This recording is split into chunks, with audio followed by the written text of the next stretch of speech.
Okay so welcome to the channel of Edugrown. आज की इस वीडियो में हम डिस्कस करने वाले हैं बायोमोलिक्यूल के 30 important MCQ, chapter number 9, biology class 11। इससे पहले मैं बात कर लूँ लास्ट लेक्चर की, तो लास्ट लेक्चर में मैंने बायोमोलिक्यूल को अच्छे से पूरा कवर किया था और लास्ट लेक्चर में अपन ने देखा था बायोमोलिक्यूल को पूरा एनसीईआरटी बेस्ड। ठीक है, साथ में इसके डायग्राम भी अपन ने कवर किए थे, टेबल भी अपन ने कवर करे। तो जिसने लेक्चर नहीं देखा बायोमोलिक्यूल्स का जाके देख सकता है, काफी ज्यादा इंपॉर्टेंट है। 1 से 2 क्वेश्चन आपको पूछे जाते हैं और अगर कहाँ से पूछे जाते हैं तो ज्यादातर मैं बता दूं आपको प्रोटीन से और एंजाइम से। ये दो टॉपिक है जहां से आपको क्वेश्चन बन जाते हैं। ठीक है, तो चैप्टर नंबर 9 बायोमोलिक्यूल स्टार्ट करेंगे आज 30 इंपॉर्टेंट एमसीक्यू। एमसीक्यू में क्या खास बात है? एमसीक्यू में ये खास बात है कि ये जो एमसीक्यू है या तो ये पूछे जा चुके हैं कॉम्पिटेटिव एग्जाम में, या ये टोटल एनसीईआरटी बेस्ड है, और या कंसेप्चुअल है। तो मैं कोशिश करूंगा इन 30 इंपॉर्टेंट एमसीक्यू में आपका पूरा चैप्टर में कवर कर। ठीक है, तो स्लाइड को क्लियर करते हैं और चलते हैं क्वेश्चन नंबर 1 पे और स्टार्ट करते हैं। क्योंकि क्वेश्चन प्रैक्टिस जरूरी है, आप चाहे कितनी थ्योरी पढ़ लो, जब तक अप्लाई नहीं करोगे तब तक वो थ्योरी किसी काम की। ठीक है, तो देखो क्वेश्चन नंबर 1 में आपसे पूछा है कि all the carbon compound obtain from living tissue. अगर हम एक लिविंग टिश्यू से, जैसे मान लो ये लिविंग टिश्यू है, ठीक है, लिविंग टिश्यू है, हम इससे क्या कर रहे हैं, कार्बन कंपाउंड, कोई सा भी कार्बन कंपाउंड ऑब्टेन कर रहे हैं। तो हम लिविंग टिश्यू से अगर कोई भी कार्बन कंपाउंड ऑब्टेन कर रहे हैं, all the carbon compound obtain from living tissue, तो उसे हम क्या कहेंगे? उसे ही हम बायोमोलिक्यूल कहेंगे। ठीक है, तो ऑप्शन नंबर 1 ये आंसर जाएगा कि उसे ही हम क्या कहेंगे, बायोमोलिक्यूल। तो biomolecule is nothing all the carbon compound obtain from living tissue. Living tissue से हम कोई भी कार्बन कंपाउंड या कैसा भी कार्बन कंपाउंड अगर हम ऑब्टेन कर रहे हैं तो वही है बायोमोलिक्यूल। क्लियर है? तो चलते हैं नेक्स्ट स्लाइड पे। देखो यहाँ क्वेश्चन नंबर 2 में आपसे पूछा है आइडेंटिफाई करो एक्स को और वाई को। आपको पहचानना है इसमें कि एक्स कौन सा है, वाई कौन सा है। तो देखो ये एनसीईआरटी का डायग्राम है। अब यहाँ पे मैंने आपको बताया था एक टर्म एंजाइम, और एंजाइम के साथ मैंने बताया था जैसे कोई भी रिएक्शन हो रही है ए प्लस बी, ठीक है, और ये बना रही है सी, और एक और सेम रिएक्शन मैं यहाँ करा रहा हूँ ए प्लस बी, और ये भी बना रही है सी। तो अब मैंने बोला था इस रिएक्शन को लग रहे हैं 15 मिनट होने में, मान लो कि 15 मिनट लग रहे हैं। ठीक है, अब मैं इसमें एंजाइम डाल देता हूँ, जैसे सेकंड वाले में मैंने क्या करा, एंजाइम डाल दिया, तो ये रिएक्शन जो है 2 मिनट में ही हो गई। ठीक है, तो यहाँ पे क्या फर्क हुआ, रिएक्शन तो सेम है, बस मैंने क्या डाल दिया, एंजाइम डाल दिया, जिसकी वजह से ये रिएक्शन जो है फास्ट हो गई। ठीक है, तो अब यहाँ पे मैंने बोला है कि x को और y को आइडेंटिफाई करो कि x क्या है और y क्या है। तो देखो ध्यान से सुनना, पहले मैं इसको क्लियर कर देता हूँ। तो देखो x क्या है, यहाँ पर जो है एक्टिवेशन एनर्जी इतनी सी लग रही है, देखो इतनी सी, ये इतनी हाइट है, ये इतनी जो है इसकी एक्टिवेशन एनर्जी। एक्टिवेशन एनर्जी मतलब देखो एक्टिवेशन एनर्जी बहुत कम होनी चाहिए तो हमारी रिएक्शन बहुत अच्छी है, मतलब हमारी रिएक्शन जो है जल्दी जल्दी हो रही है, उसकी एक्टिवेशन एनर्जी जो है कम है। तो हमारी रिएक्शन की एक्टिवेशन एनर्जी हमेशा कम होनी चाहिए, और कम है तो मतलब एंजाइम प्रेजेंट है, क्योंकि जिसकी जितनी ज्यादा एक्टिवेशन एनर्जी, रिएक्शन होने में उतना ज्यादा टाइम, और रिएक्शन होने में ज्यादा टाइम मतलब एंजाइम तो है ही नहीं। तो देखो यहाँ पे क्या हो रहा है, इसको फिर से क्लियर करता हूं मैं। यहाँ पे देखो ये जो एरो है यहाँ से लेके यहाँ तक, यहाँ पे जो एक्टिवेशन एनर्जी है वो कम है, और यहाँ की एक्टिवेशन एनर्जी देखो यहाँ से लेके यहाँ तक है, ये काफी ज्यादा है। तो ये जो रिएक्शन है ये विदाउट एंजाइम हो रही है, जिसकी एक्टिवेशन एनर्जी ज्यादा है ना, उसमें एंजाइम नहीं है। जिसकी एक्टिवेशन एनर्जी ज्यादा है इसमें एंजाइम नहीं है, क्योंकि एंजाइम होता तो एक्टिवेशन एनर्जी काफी कम हो जाती है और हमारी रिएक्शन जो है जल्दी से हो जाती है। ठीक है, तो ऑप्शन पढ़ते हैं, यहाँ पे देखो क्या लिखा हुआ है, एक्स क्या है, एक्टिवेशन एनर्जी विदाउट एंजाइम, गलत हो गया। ठीक है, क्योंकि एक्स जो है एंजाइम के साथ है तभी तो एक्टिवेशन एनर्जी कम लग रही है, उसमें एंजाइम है, यहाँ पे प्रेजेंट है। दूसरा ऑप्शन देखो एक्टिवेशन एनर्जी विद एंजाइम, बिल्कुल सही है ये। और वाई के लिए क्या लिखा हुआ है, एक्टिवेशन एनर्जी विदाउट एंजाइम, ये बी ऑप्शन आपका बिल्कुल सही है। ठीक है, तो क्वेश्चन नंबर 2 का आंसर जाएगा 2। क्लियर है? ऑप्शन नंबर बी आंसर जाएगा। ये हमारा क्वेश्चन नंबर 2 हो गया। कुछ भी नहीं था इसमें, बड़ा सिंपल सा है। हालांकि दिखने में ऐसा लग रहा है ग्राफ का क्वेश्चन क्या करेंगे, पर कुछ भी नहीं है। आपको इतना सा कंसेप्ट पता है कि एक्टिवेशन एनर्जी हमेशा कम लगनी चाहिए, और अगर कम लग रही है मतलब रिएक्शन जल्दी हो रही है, और रिएक्शन जल्दी हो रही है मतलब एंजाइम प्रेजेंट है। तो जहां एक्टिवेशन एनर्जी कम, वहां एंजाइम होगा ही होगा। क्लियर है? चलो इसको मैं क्लियर कर देता हूं।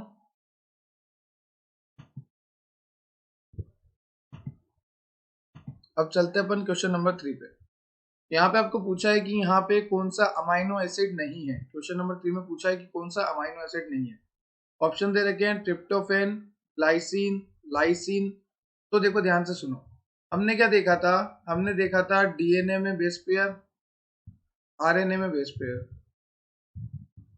डीएनए के बेस पेयर थे A T G C, RNA के थे ए यू जी सी। ठीक है, ये बेस पेयर हमने देखे थे।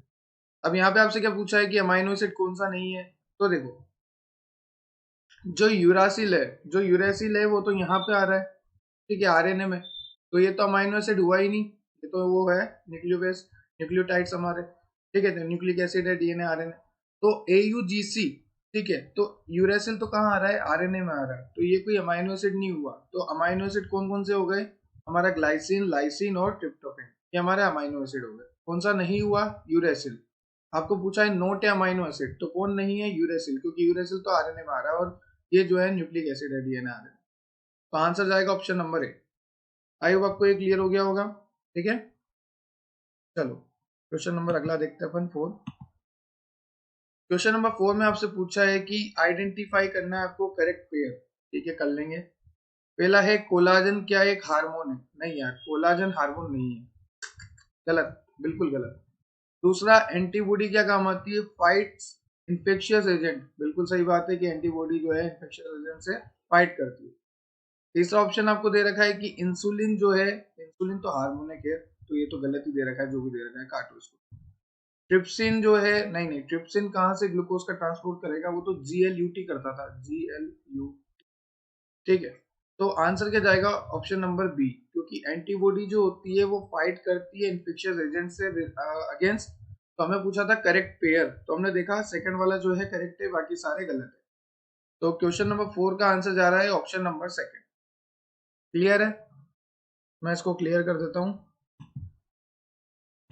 अब देखो, तो क्वेश्चन नंबर 2 हमने कर लिया, कुछ भी नहीं था, एक्टिवेशन एनर्जी वाला कंसेप्ट था। 3 हमने देख लिया, नोट अमाइनो एसिड, आंसर गया यूरेसिल। फिर हमने देखा क्वेश्चन नंबर 4, यहाँ पे पूछा है करेक्ट पेयर को पता करना है। तो हमने देखा एंटीबॉडी वाला करेक्ट है, क्योंकि एंटीबॉडी ही फाइट करती है, ठीक है, डिजीज से, हमारे इन्फेक्शियस एजेंट से। चलो नेक्स्ट स्लाइड पे चलते हैं। अब यहाँ पे क्वेश्चन नंबर 5 में आपको क्या पूछा है? मैच द फॉलोइंग पूछिए। और देखो इस तरह के क्वेश्चन जो है काफी इजी होते हैं मैच द फॉलोइंग के। क्यों? क्योंकि आपको सिर्फ मैच करना है, और अगर आपको 4 में से 2 भी पता है ना, तो भी आपका आंसर आ जाएगा। देखो कैसे आएगा, मैं बता दूं। सबसे पहले अपने को पता है कि नाइट्रोजन बेस कौन सा होता है।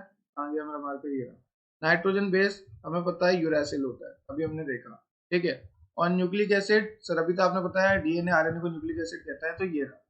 तो ए का तो जाएगा फोर्थ, और डी का जाएगा फर्स्ट। तो अब देख लो, ये तो नहीं होगा क्योंकि ए का 4 नहीं है, ये भी नहीं है। ए का 4 इसमें है, और सी में भी है, डी में भी है। ठीक है, अब देखते हैं डी से। डी का क्या जा रहा है यहाँ पे? फर्स्ट। तो डी का फर्स्ट इसमें तो नहीं जा रहा, सिर्फ इसी में जा रहा है, तो आंसर आ गया आपका ऑप्शन नंबर सी। तो इस तरह से ये काफी इजी क्वेश्चन होते हैं। आपको एक दो भी अगर पता है तो आप इजीली कट करके आप सिलेक्ट कर लोगे आपका सही वाला। इसको मैं क्लियर कर देता हूँ।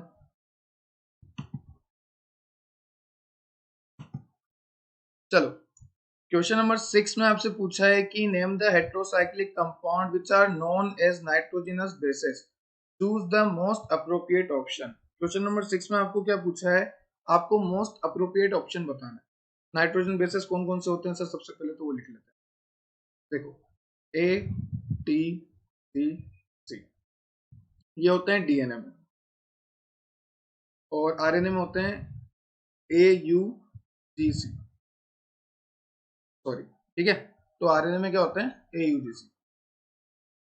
अब आपको पूछा है यहाँ पे चार ऑप्शन देके कि सबसे अप्रोप्रिएट बताना है, सबसे अप्रोप्रिएट मतलब मोस्ट प्रायोरिटी वाला। तो देखो सबसे पहला ऑप्शन दे रखा है यहाँ पे adenine, guanine, uracil, cytosine and thymine. दूसरा एडेनिन, ग्वानिन, यूरेसिल, थाइमिन। तीसरा एडेनिन, ग्वानिन, साइटोसिन, यूरेसिल। अब देखो अपने पास क्या क्या है, एडेनिन, थाइमिन, ग्वानिन, साइटोसिन और इधर एक अलग से भी है आरएनए में यूरेसिल। तो ये पांच होने चाहिए। तो एक, दो, तीन, चार और पांच। ऑप्शन नंबर फर्स्ट में जो है पांचों है, ये रहे। ठीक है, देखो ये रहे adenine, guanine, uracil, cytosine, thymine सारे हैं। तो क्वेश्चन नंबर 6 का आंसर जाएगा ऑप्शन नंबर फर्स्ट। क्लियर है। अब चलते हैं क्वेश्चन नंबर 7 पे। क्वेश्चन नंबर 7 में आपसे पूछा है कि which one of the following reaction result in the conversion of amino acid to protein. हम बोलते हैं कि प्रोटीन क्या है, long chain of amino acid.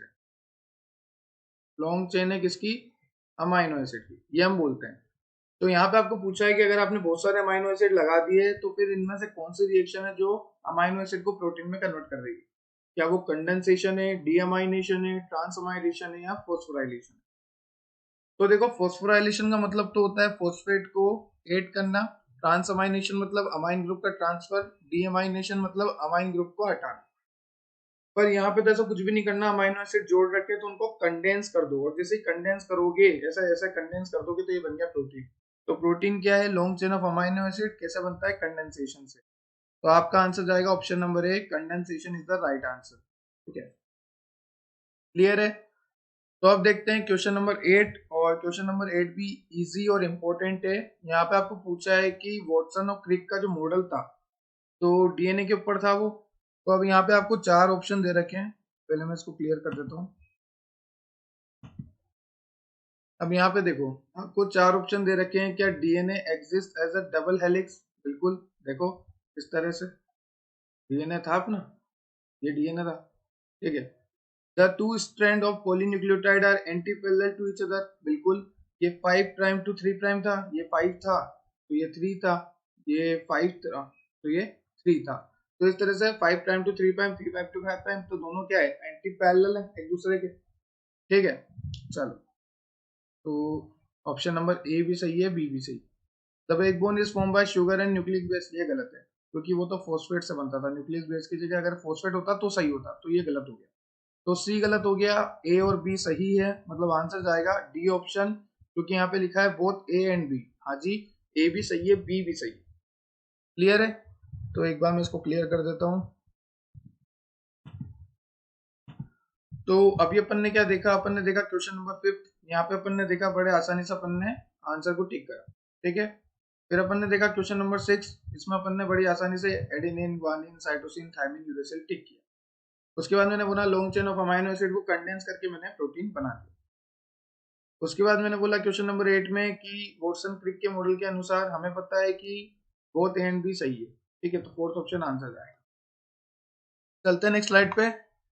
Next slide पे क्वेश्चन नंबर 9 में आपको पूछा है कि the following statement describe three order of molecule. अब यहाँ पे क्या है, हमें इंसुलिन की स्ट्रक्चर बतानी है, तो वही प्रोटीन वाला कंसेप्ट है, तो प्रोटीन वाला कंसेप्ट हम लगाएंगे। ठीक है, आपको पूछा है कि कौन सा क्या हो सकता है, चलो देख लेते हैं। कल अपन ने लास्ट लेक्चर में वैसे सारे देखे थे। Question number 9, the following statement describe three order of structure insulin. किसी का भी पूछ लो, प्रोटीन का हमें पता है तो हम बता सकते हैं। तो देखो यहाँ पे फर्स्ट ऑप्शन में दे रखा है the molecule consist of two polypeptide chain. और अगर टू पॉलीपेप्टाइड है और एक के ऊपर एक पॉलीपेप्टाइड है, अगर एक के ऊपर एक पॉलीपेप्टाइड है तो ये तो क्वाटरनरी हो गया, क्योंकि लास्ट लेक्चर में हमने देखा था कि क्वाटरनरी में क्या होता है कि एक के ऊपर एक पॉलीपेप्टाइड अरेंज हो जाता है। ठीक है, जैसे एक पॉलीपेप्टाइड पे एक पॉलीपेप्टाइड, तो ये तो हो गया क्वाटरनरी, पहला स्टेटमेंट आपका। तो चलो मिला लेते हैं। क्या स्टेटमेंट 1 यहाँ पे क्वाटरनरी नहीं दे रखा, यहाँ पे भी नहीं दे रखा, यहाँ पे भी नहीं दे रखा, आंसर आ गया आपका सीधा फोर्थ ऑप्शन, क्योंकि यहाँ पे सिर्फ एक बार।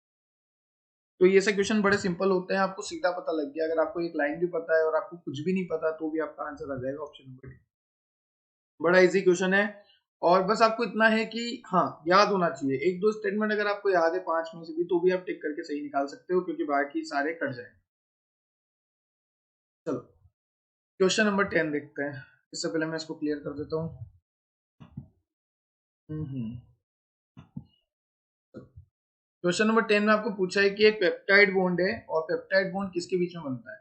तो हमने देखा था long chain of amino acid, जो ये अमाइनो एसिड है, फिर ये अमाइनो एसिड है, फिर ये अमाइनो एसिड है, तो इनके बीच में कौन सा बॉन्ड होता है, ये पेप्टाइड बॉन्ड होता है। ये वाला जो बॉन्ड है ये क्या है, पेप्टाइड बॉन्ड।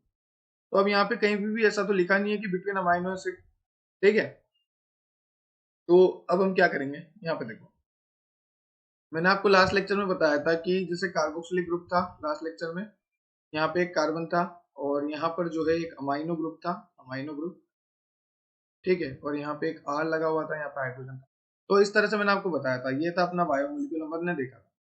तो यहाँ पे अपन ने पूछा था कि अल्फा कार्बन क्या होता है, लास्ट लेक्चर में मैंने बताया था। तो मैंने बोला था कि फंक्शनल ग्रुप से अटैच वाला कार्बन ये था अल्फा कार्बन, ठीक है। तो आपको पूछा है कि पेप्टाइड बॉन्ड किसमें बनेगा, तो एक तो कार्बोक्सिलिक ग्रुप है यहाँ पे और एक अमाइनो ग्रुप है। तो डी ऑप्शन में देखो, एक कार्बोक्सिलिक ग्रुप होना चाहिए, एक अमाइनो ग्रुप होना चाहिए, इनके बीच में जो है पेप्टाइड बॉन्ड बनता है। वैसे अगर आपको सिंपल पूछा जाए तो अमाइनो एसिड के बीच में बनता है, पर यहाँ पे अमाइनो एसिड नहीं है ऑप्शन में, तो आपको याद रखना है अमाइनो ग्रुप और कार्बोक्सिलिक ग्रुप, ठीक है। तो आई होप ये आपको क्लियर हो गया होगा, मैं इसको क्लियर कर देता हूँ। अब देखो क्वेश्चन नंबर 11, क्वेश्चन नंबर 11 में आपसे क्या पूछा है, a nitrogenous base is linked to the pentose sugar through. अब यहाँ पे आपको पूछा है कि नाइट्रोजन बेस जो है वो पेंटोज शुगर से कौन से बॉन्ड से लिंक होता है। तो देखो हाइड्रोजन बॉन्ड तो होगा नहीं, क्योंकि हाइड्रोजन बॉन्ड कहाँ पे होता है, डीएनए वगैरह में, ठीक। फॉस्फेट बॉन्ड है नहीं, पेप्टाइड बॉन्ड हमने देख लिया कहाँ पे होता है, तो पेप्टाइड भी नहीं है। अब यहाँ पे क्या है, नाइट्रोजन बेस और पेंटोज शुगर, इनके बीच में होता है ग्लाइकोसिडिक बॉन्ड, ठीक है। तो ध्यान रखना नाइट्रोजन बेस और पेंटोज शुगर, इन दोनों के बीच में होता है ग्लाइकोसिडिक बॉन्ड, ठीक। तो मैं इसको क्लियर कर देता हूँ। अब मुझे बताओ क्या क्वेश्चन नंबर 9 आपको क्लियर है, बड़ी आसानी से हमने कर लिया था। क्वेश्चन नंबर 10 आगे आपको समझ में कि अमाइनो एसिड के बीच में, और अगर अमाइनो एसिड नहीं हुआ तो फिर हम करेंगे किसके बीच में करेंगे, हम कार्बोक्सिलिक और अमाइनो ग्रुप के बीच में। और नाइट्रोजन बेस जो है लिंक होता है फॉस्फेट से with the help of glycosidic bond, तो ये भी हमारा हो। अब चलते हैं नेक्स्ट स्लाइड पे। यहाँ पे आपको पूछा है क्वेश्चन नंबर 12 में कि length of 1 turn off helix in beta form of DNA. हमारे पास जो डीएनए है, एक सेकेंड मार्कर का है, तो हमारे पास जो डीएनए है उसके पास एक राउंड होने पर लेंथ क्या रहती है एक हेलिक्स की, length of 1 turn off helix in beta form DNA is approximately, क्या वो 3.4 होती है, 2 नैनोमीटर होती है, 20 होती है या 0.34। तो ध्यान रखना सीधा आपको वैल्यू याद रखनी है 0.34 नैनोमीटर, ठीक है। तो क्वेश्चन नंबर 12 का आंसर जाएगा थर्ड, 0.34 नैनोमीटर की जो लेंथ होती है एक टर्न की, ठीक है। अगला क्वेश्चन देखो, those nucleic acid which behave like enzyme are known as. ऐसा न्यूक्लिक एसिड जो कि एंजाइम की तरह बिहेव करे उन्हें हम क्या कहेंगे। तो मैं बता देता हूँ, पहले इसको क्लियर कर देता हूँ।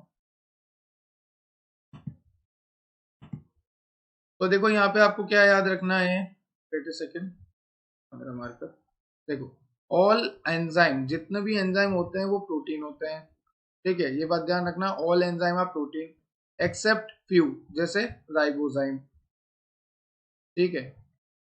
तो राइबोजाइम जो है न्यूक्लिक एसिड है, फिर भी वो एंजाइम की तरह बिहेव करता है। ये रहा न्यूक्लिक एसिड, ये क्या है, न्यूक्लिक एसिड है, तो आंसर जाएगा राइबोजाइम। तो क्वेश्चन नंबर 13 का आंसर क्या जाएगा, राइबोजाइम। क्वेश्चन नंबर 12 का क्या जाएगा, हमें लेंथ पता लग गई है 0.3 प्योर नैनोमीटर, ये रहा, ये रहा। चलो नेक्स्ट क्वेश्चन में हमें पूछा है कि which of the following statement is true. हमें पूछा है कि कौन सा स्टेटमेंट यहाँ पे ट्रू है। तो एक बार सारा पढ़ लेते हैं। सबसे पहले लिखा है ऑल एंजाइम आर प्रोटीन, गलत, क्योंकि ऑल एंजाइम है पर कुछ नहीं भी है, जैसे राइबोजाइम, तो ये तो गलत हो गया। दूसरा लिखा है ऑल प्रोटीन आर एंजाइम, ये तो बिल्कुल ही गलत हो गया। तीसरा लिखा है all enzyme are not protein, हाँ ये बिल्कुल सही बात है कि सारे एंजाइम प्रोटीन नहीं होते, हालांकि लगभग लगभग सभी होते हैं पर कुछ नहीं होते ना। तो all enzyme are not protein सीधी सी बात है, क्योंकि एक्सेप्ट जैसे राइबोजाइम न्यूक्लिक एसिड है पर एंजाइम की तरह बिहेव कर रहा है। तो इसको मैं क्लियर कर देता हूँ स्लाइड को। ऑप्शन नंबर थर्ड जाएगा 14 का। चलो ये बात क्लियर है। 12 हमें समझ में आ गया कि लेंथ हमें बतानी 0.34, 13 हमें समझ में आ गया राइबोजाइम, 14 हमें समझ में आ गया कि third option all enzyme are not protein. अब देखो यहाँ पे क्वेश्चन नंबर 15 में आपको पूछा है कि when the binding of chemical shirt of enzyme activity, the process is called। अब यहाँ पे पूछा है कि जैसे मान लो ये आपका एंजाइम है और ये है आपका एंजाइम, ठीक है, और ये है आपकी एक्टिव साइट। एंजाइम की एक्टिव साइट होती है, मैंने आपको लेक्चर में बताया था, जहां पर सबस्ट्रेट आकर अटैच होता है, ठीक है। तो एक्टिव साइट ऑफ एंजाइम पे सबस्ट्रेट आके अटैच होता है, ठीक। अब ये सबस्ट्रेट आके अटैच होने पर ये एंजाइम काम करना ही बंद कर दे, शट ऑफ हो जाए। देखो मैंने लिखा है शट ऑफ हो जाए, कहाँ गया मार्कर मेरा, ये रहा। तो मैंने लिखा है शट ऑफ हो जाए, ठीक है। तो अगर शट ऑफ हो जाए, कोई भी सबस्ट्रेट अगर एंजाइम से अटैच हो और एंजाइम जो है अगर बंद हो जाए, तो उसे हम क्या कहेंगे, उसे हम कहेंगे इनहिबिशन। क्या कहेंगे, इनहिबिशन, मतलब रुक गया, ठीक है। और उस केमिकल को क्या कहेंगे, जो सबस्ट्रेट आके अटैच हुआ, ये कहेंगे इनहिबिटर, क्योंकि ये रोकने वाला है, ठीक है। तो यहाँ पे होगा इनहिबिशन और इनहिबिटर, प्रोसेस को बोलेंगे इनहिबिशन और जो आके अटैच हो रहा है, जो रोक रहा है, उसको बोलेंगे इनहिबिटर, रोकने वाला। क्लियर है। क्वेश्चन नंबर 16 आप देखो, क्वेश्चन नंबर 16 में आपको बोला है कि most abundant organic compound on earth is. अब देखो क्या है, क्या वो प्रोटीन है, क्या वो लिपिड है, हैं, क्या वो स्टेरॉइड से है, क्या वो सेलुलोज। तो मोस्ट अबंडेंट ऑर्गेनिक कंपाउंड आपको अर्थ पे पूछा है, तो आंसर जाएगा अर्थ के रेस्पेक्ट में cellulose. Cellulose is the most abundant organic compound on earth. Clear है। क्लियर है, तो मैं क्लियर कर देता हूँ, स्लाइड को एक बार रिपीट कर देता हूँ। हमने देखा क्वेश्चन नंबर 15 में कुछ भी नहीं था कि अगर बाइंड हो रहा है तो बाइंड होने वाले को तो बोलेंगे इनहिबिटर, और जो बाइंड होके बंद हो रहा है उसको बोलेंगे inhibition. Question number 16 most abundant organic compound on earth is cellulose. चलो क्लियर करते हैं और चलते हैं नेक्स्ट स्लाइड पे। तो देखो नेक्स्ट स्लाइड पे आ गए अपन। यहाँ पर क्वेश्चन नंबर 17 में आपको क्या पूछा है, यहाँ पे क्वेश्चन नंबर 17 में आपको पूछा है कि which of the following can synthesize all of the amino acid. यहाँ पे कौन सा, क्या वो एनिमल बना रहा है, क्या वो प्लांट बना रहा है, क्या वो एनिमल प्लांट दोनों बना रहे हैं, यहाँ पर कौन जो है सारे अमाइनो एसिड बना देते हैं या कोई भी नहीं बनाता। तो देखो जो प्लांट होते हैं वो सारे अमाइनो एसिड बना लेते हैं। Which of the following can synthesize all of the amino acid, तो आंसर जाएगा सिर्फ और सिर्फ प्लांट, क्योंकि एनिमल तो नहीं बना पाते, क्योंकि एनिमल में इसेंशियल होते हैं, कुछ नॉन इसेंशियल होते हैं।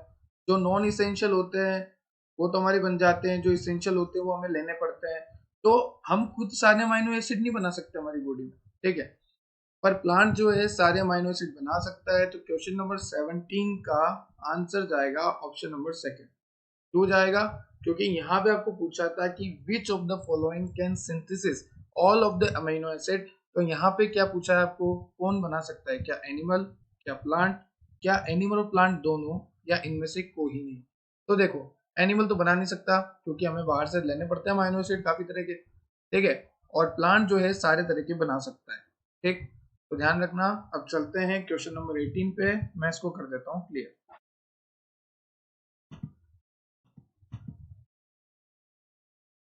तो अपन आ चुके हैं क्वेश्चन नंबर 18 पे। अब देखते हैं क्वेश्चन नंबर 18 में आपको क्या पूछा है। क्वेश्चन नंबर 18 में आपको पूछा है कि which of the following is not a pyrimidine. Pyrimidine इनमें से कौन सा नहीं है। तो देखो अपन ने देखा था कि पाइमिडीन में अपन को क्या याद रखना है, बता देता हूँ आपको। पाइमिडीन अपन ने देखा था कि यहाँ पर अपने को याद रखना है कि आपको कट करना है। क्या करना है, कट, मतलब साइटोसिन, यूरासिल और थाइमिन, ये तीनों चीज तो होगी, और कौन सी नहीं होगी आपको यहाँ पे पूछा है कि कौन सी नहीं होगी, ये चार ऑप्शन में से। तो चलो पढ़ लेते हैं। क्या यूरासिल है, हाँ जी बिल्कुल, यू है, ये रहा, ठीक है। क्या साइटोसिन है, बिल्कुल, ये रहा। क्या ग्वानिन है, नहीं ग्वानिन नहीं है। क्या थाइमिन है, बिल्कुल थाइमिन, ये रहा। तो आंसर जाएगा ऑप्शन नंबर सी।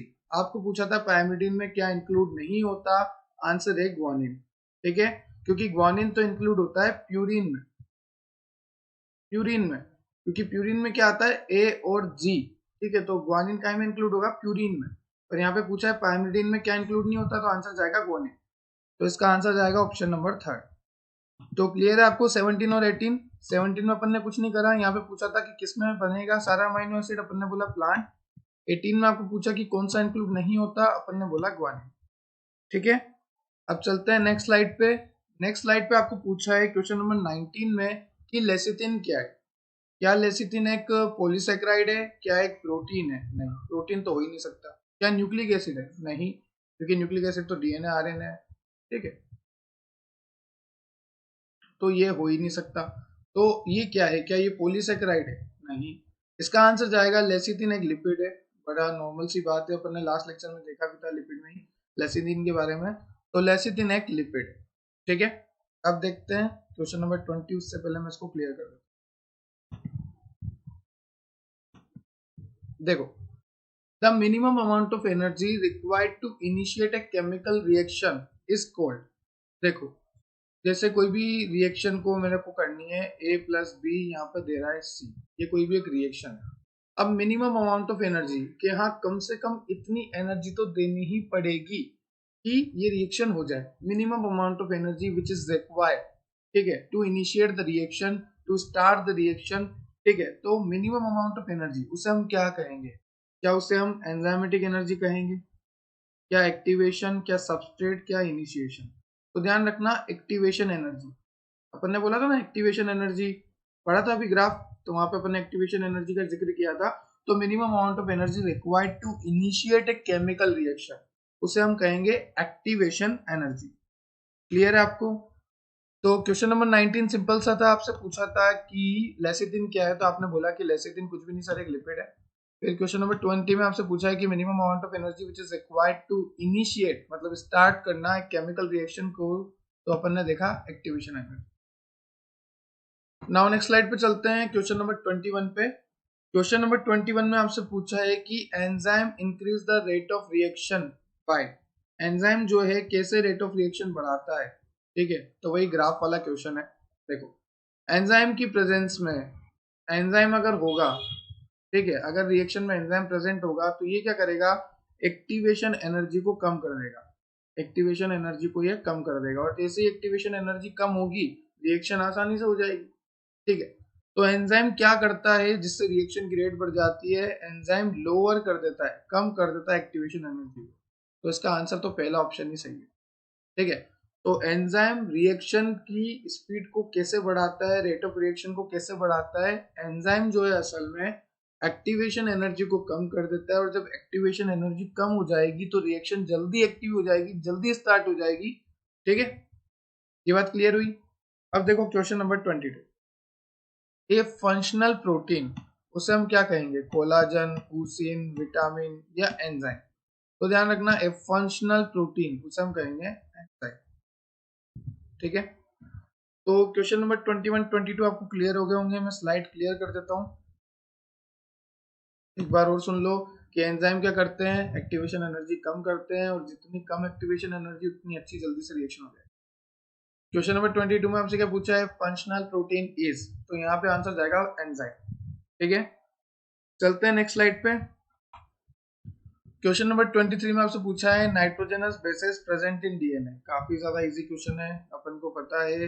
एक सेकेंड मेरा मार्कर, ये रहा, ढूंढना पड़ता है इसको भी। हाँ, तो क्वेश्चन नंबर 23, अब यहाँ पे आपको पूछा है डीएनए में क्या क्या है। राइटिंग सही करते हैं थोड़ी। चलो, डीएनए में क्या क्या है? तो डीएनए में होता है ए, टी, जी, सी, एडेनिन, थायमिन, गुआनिन, साइटोसिन। ठीक है, ये टी है, तो एटीजीसी होता है। चलो देख लेते हैं। ए है, जी है, सी है, पर यहाँ यू है नहीं। यू तो आरएनए में होता है। आपको डीएनए का पूछा है तो पहला तो गलत हो गया, काट दो। दूसरा देखो, ए है, टी है, जी है, सी है, मिल गया आंसर, मुबारक हो। Option number second. तो अपन को इतना सीधा सा पूछा है कि डीएनए में कौन कौन से बेस पेयर होते हैं? एडेनिन होता है, थायमिन होता है, ग्वानिन होता है, साइटोसिन होता है। आपको ऐसे याद रखना था, एटीजीसी। ठीक है, तो मिल गया अपन को। अब थर्ड ऑप्शन देखो, ए, टी, यू, यू तो होगा ही नहीं। जी, यू, यू तो होगा ही नहीं, तो यू तो दिखते ही काटना है, क्योंकि यूरेसिल तो आरएनए में है। ठीक है, यूरेसिल आरएनए में। अब देखो क्वेश्चन नंबर 24, इसको मैं क्लियर कर देता हूँ 23 को। क्वेश्चन नंबर 24 में आपसे पूछा है कि डीएनए डिफर फ्रॉम आरएनए। ये वही बात आ गई, अब ध्यान से सुनना, ध्यान से सुनना बिल्कुल। एक तरफ मैं बना देता हूँ डीएनए, एक तरफ मैं बना देता हूँ आरएनए। डीएनए में कौन कौन से बेस पेयर है? ए, टी, डी। आरएनए में कौन कौन से है? ए, यू, डी। क्या फर्क है यहाँ पे, इस जगह टी है और इस जगह यू है। तो थायमिन की जगह आरएनए में क्या है, यूरासिल। तो थायमिन जो है किससे रिप्लेस हुआ, यूरासिल से। यही फर्क है। अब देखो डीएनए और आरएनए में क्या फर्क है, देखो देखो यहाँ पे ऑप्शन दे रखे हैं। क्या थायमिन प्रेजेंट है बट नॉट यूरासिल, क्या यूरासिल बट नॉट थायमिन, या थायमिन बट नॉट साइटोसिन, या cytosine but not guanine. DNA differ from RNA, DNA किस तरह से डिफर है, डिफरेंट है आरएनए से, ठीक है। तो यहाँ पे आपको क्या लिखना है कि डीएनए में होता क्या है, डीएनए में थायमिन तो होता है, थायमिन तो होता है, पर उसमें यूरेसिल नहीं होता। तो यही आपको लिखना है पहला option, DNA differ from RNA, क्योंकि डीएनए में थायमिन है बट नो यूरासिल, ठीक है। तो पहला क्वेश्चन आपसे पूछा था यहाँ पे 23 में कि नाइट्रोजन बेसेस कौन कौन से प्रेजेंट है डीएनए में, तो आपको आंसर पता लग गया, एडेनिन, ग्वानिन, ठीक है, साइटोसिन और थायमिन। एडेनिन भी है, ग्वानिन भी है, साइटोसिन भी है, थायमिन है, ऑप्शन नंबर बी, ठीक है, क्लियर है क्वेश्चन नंबर 23 का आंसर। चलो नेक्स्ट स्लाइड पे चलते हैं, क्वेश्चन नंबर 24 भी देख लेते हैं, देख ही लिया कि thymine but not. Next slide, double hydrogen bond occur in, आपको क्वेश्चन नंबर 25 में पूछा है कि double hydrogen bond occur in DNA between.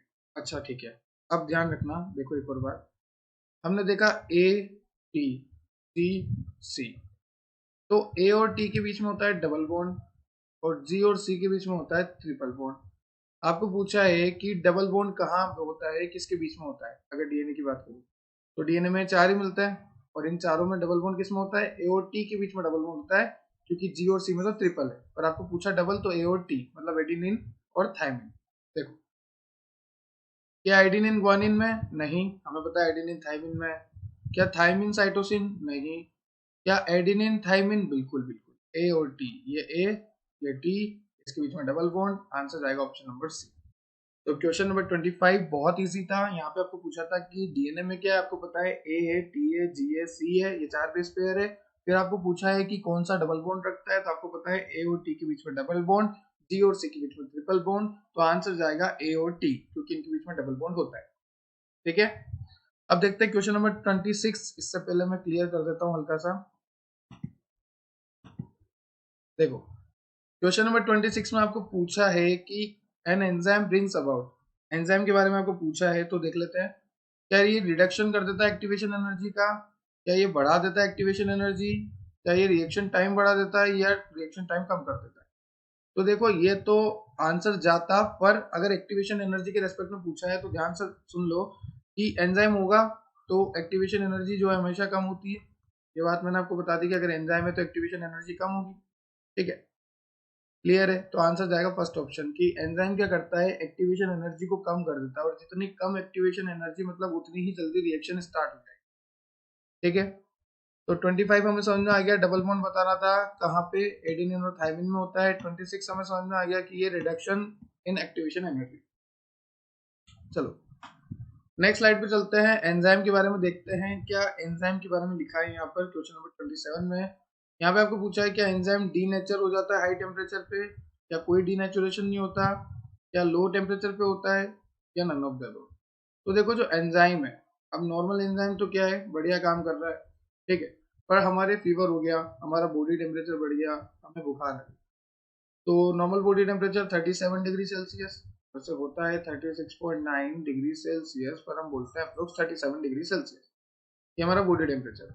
पर अगर मान लो 40 हो गया, कोई भी फीवर हो गया, तुम्हें टाइफाइड, मलेरिया, डेंगू, या भगवान ना करे कभी, ठीक है, तो तुम्हारे दुश्मन को हो गया बस खुश।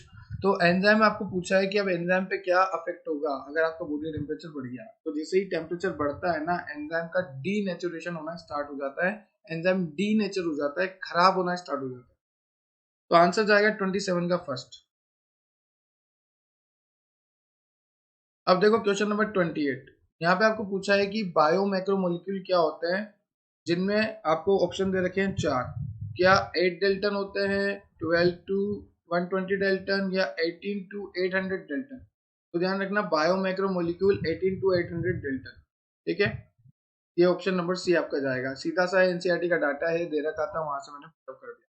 तो एंजाइम का आपको ध्यान रखना है कि डीनेचर हो जाता है हाई टेम्परेचर पे, बायो मैक्रोमोलिक्यूल का आपका ध्यान रखना है 18 टू 800 डेल्टन। चलते हैं नेक्स्ट स्लाइड पे, रोल ऑफ को एंजाइम पूछा है, 4 ऑप्शन दे रखे हैं आपको।